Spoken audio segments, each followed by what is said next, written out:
Depuis un mois, le gouvernement d'Israël bombarde la bande de Gaza en invoquant son droit de se défendre. Israël prétend rétablir la paix et l'ordre. Or, que peut bien valoir cette paix si elle signe l'acte d'une guerre perpétuelle? Que peut valoir cette paix si elle proclame l'écrasement d'un peuple? Que peut bien offrir cet ordre sinon la dépossession, le malheur et la colère? Israël prétend être dans son droit. Or, que peut valoir un droit sans justice? Personne n'est dupe. Il ne s'agit pas de droit. Il s'agit de pure et simple force. Il s'agit de destruction.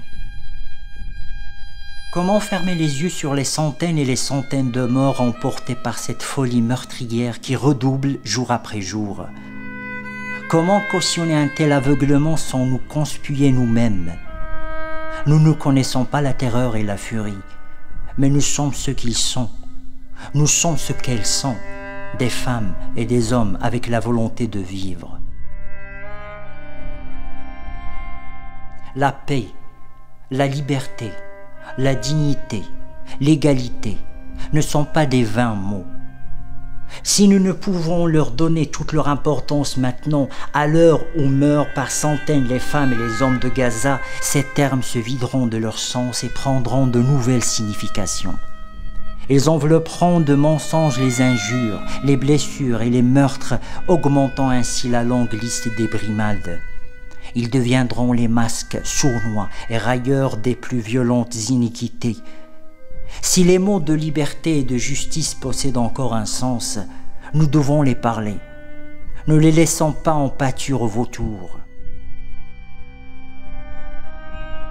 Contre cette démence, contre cette fureur, il faut une longue chaîne humaine dont chaque maillon donne à l'autre une force dont il ne se croyait plus capable.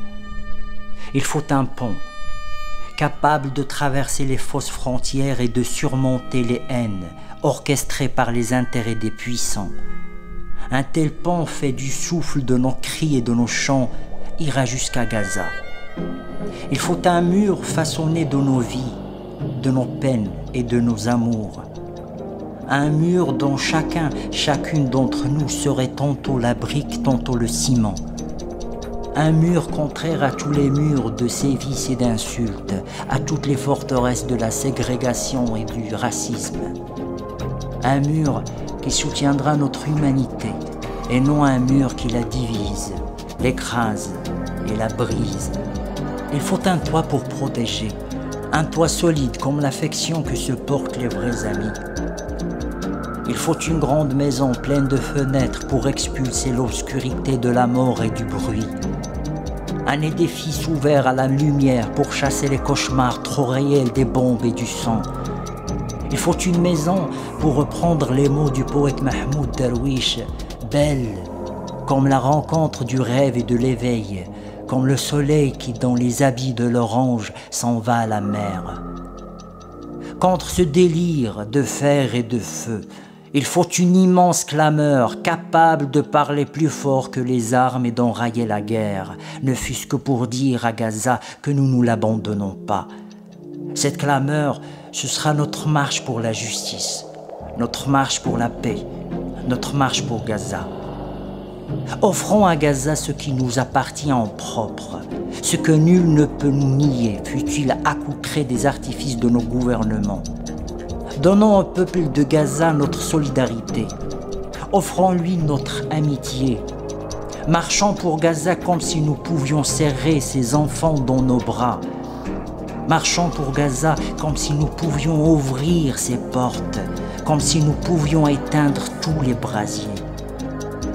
Le 10 août, rassemblons-nous. Le 10 août, répondons toutes et tous à l'appel pour la paix et la justice. Ni trop peu ni trop tard, ce sont les boniments de nos fausses excuses. Refusons de baisser les bras car Gaza n'a pas besoin de notre lassitude. Refusons de désespérer car Gaza n'a que faire de notre accablement. Les gens de Gaza ne veulent pas de nos éclipses. Ils veulent, eux aussi, le soleil.